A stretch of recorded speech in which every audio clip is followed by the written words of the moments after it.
What's up, y'all? It's Skylar. I'm just a normal working man here in the United States of America, and I feel like I want to talk about these tariffs a little bit. No, this is not going to be some Econ 101 tariff explainer, and I'm not going to get into all the details about what percentages are applied to what countries. I just want to talk about the general idea of these tariffs, how it's a regressive tax, and what I think about it personally and how it affects us all in our economy here and things going forward. So let's get into it. First of all, I think that the way that Donald Trump has been going back and forth with these tariffs has been just utterly ridiculous. If you're going to do something, just do it. That way the market can react and it gives time for the capitalists to get their capital into position to start doing things like producing things locally. This is the other problem with Donald Trump being in office for 4 years. I'm not saying he should have a longer term. I'm just saying this is why tariffing doesn't really work, because it could take longer than 4 years for an industry to pack up and move to a different location.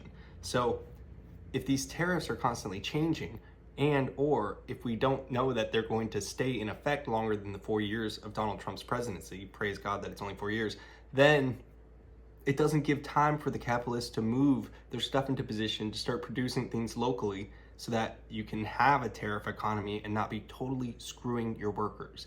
Now, I'm sure everybody is aware by this point, even if they lied to you and lied to you and lied to you during the whole presidential race. I tried to point out that they were lying, but people just trashed me in the comment section. Anyway, so everyone's aware by now that the price is just going to go up for the consumer. Here's how it works very simply. So a tariff is a tax on imported goods. So you would think, oh, that's cool, so just the importer pays it. Nope, nobody wants to make less money. So what they're going to do is kick the can down the road and keep on making the next guy pay a higher price and the next guy paying a higher price. That way they can keep their same profit margins on this end. So as it goes down, eventually who pays the high price? The consumer pays the high price. So if we don't have supply chains in this country for things that are made in countries like China and we're importing it from them, then if we put a tariff on that country, it's going to increase the cost of our goods probably the same amount or a similar amount as the tariff. If tariffs are being levied and then taken away, then people are going to raise their prices and then not lower them because they're like, we don't know if the tariff's going to come back, we're just going to keep our prices right here. So this is going to cause huge fluctuations in our supply chain, and it's going to be really hard for small businesses. It's going to be really hard for people that have like a high overhead and are barely making things work. What if they lose their supply line on a product that they need? It's just, there could be really bad implications for other things like medical devices that we import and medicines. So there's a ton of terrible ways that these tariffs can affect us. There goes my dishwasher. Listen to the song.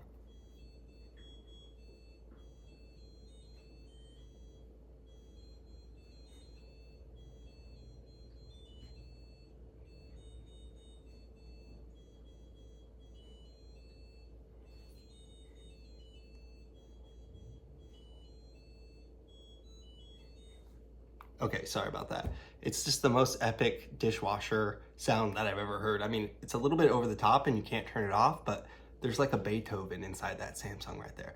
All right, back to what I was saying. So these tariffs are gonna make everything get insanely more expensive. There could be implications because necessities that we need are gonna go up in price. And this is the problem.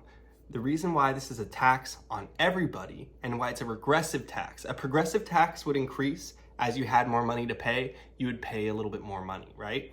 A regressive tax taxes everybody equally. These tariffs are going to affect us all equally. That doesn't really make sense because not all of us are using the infrastructure of the society that our tax dollars pay for as much. Let me break this down for you. Why should the rich pay more in taxes? Why? They use the infrastructure more than we do.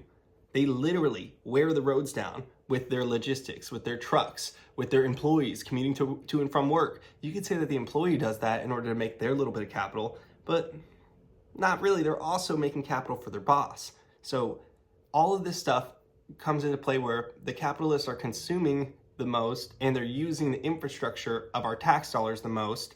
They have the most police protection, all this stuff that like, you're like, they're really benefiting the most from this system and they're using our services more than anyone else. They should pay more in taxes. It just makes sense.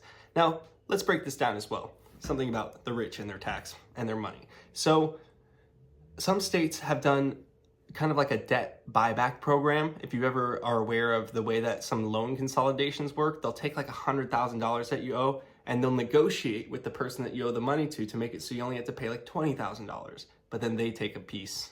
They're like, you got to pay us $10,000, then we'll make it so you pay 20.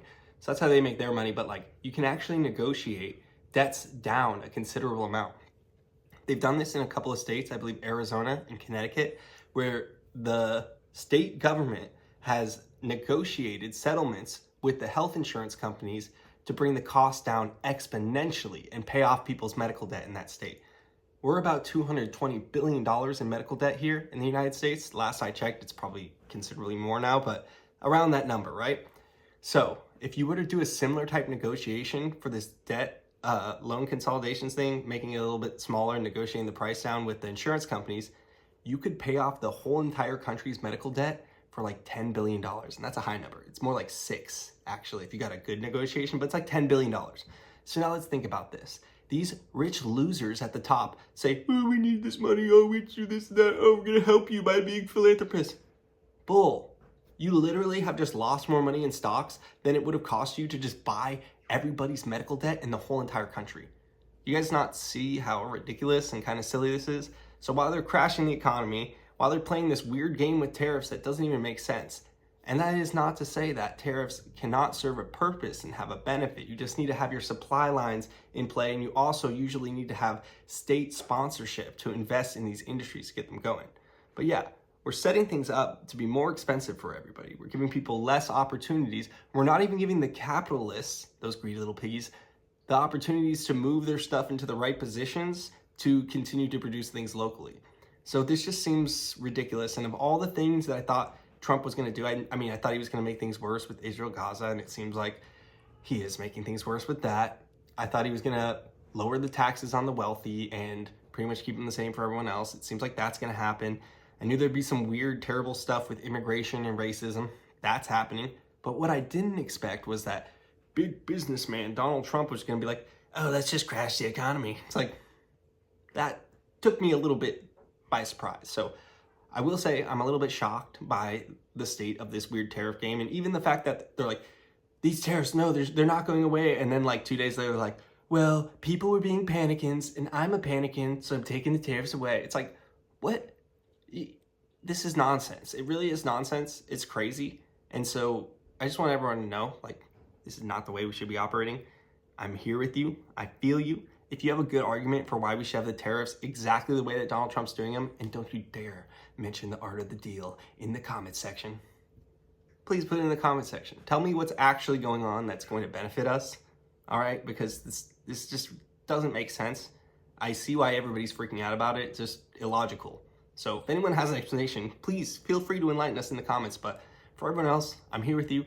I feel you. I hope you're trucking through this, and we all got to just work together because it's funny. I'm somebody that really supports local agriculture, local farmers. And for a long time, I've been trying to raise money to start farms locally. Haven't been able to quite do that. And I don't have a lot of wealth myself to just invest in buying land. So it's funny though, with all these people that are like, buy local, blah, blah, blah. Nobody's ever like, hey, let's start that farm. So until some of these like tariff freaks come to me and go, oh, you want to grow food locally? Well, let's buy you some land so that you could start doing that because we need American farmers and we love American farmers, blue collar working men, American farmers. If they cared, then I'd have a little bit of financial backing by now, but they don't care. They don't want to make America healthy, all that BS, just so you know. Because if they did, maybe they'd be investing a little bit in some young people that would like to become farmers in the United States. But they don't want to put that infrastructure in place. Since the state doesn't want to invest in putting that infrastructure in place for factories, for farms, for other things to be here in the United States, it's going to keep going to like the lowest bidder somewhere else. It's going to be the way it is. So everybody hold tight. We got to work together to, not only benefit each other symbiotically, but we also need to organize. And so I'm going to be looking for more ways that I could organize locally here in Orange County. And hopefully you could look for more ways to organize where you're at. Organize how? In any way that benefits you and your community. That's the positive right there. So everybody, hold tight. Hopefully this course corrects itself pretty soon and not in too drastic of a way. We don't have to deal with some sort of serious economic crisis because things are already pretty dramatic as it is, if you ask me. That was my little rant about the tariffs. I'm gonna go ahead and end it there. Peace.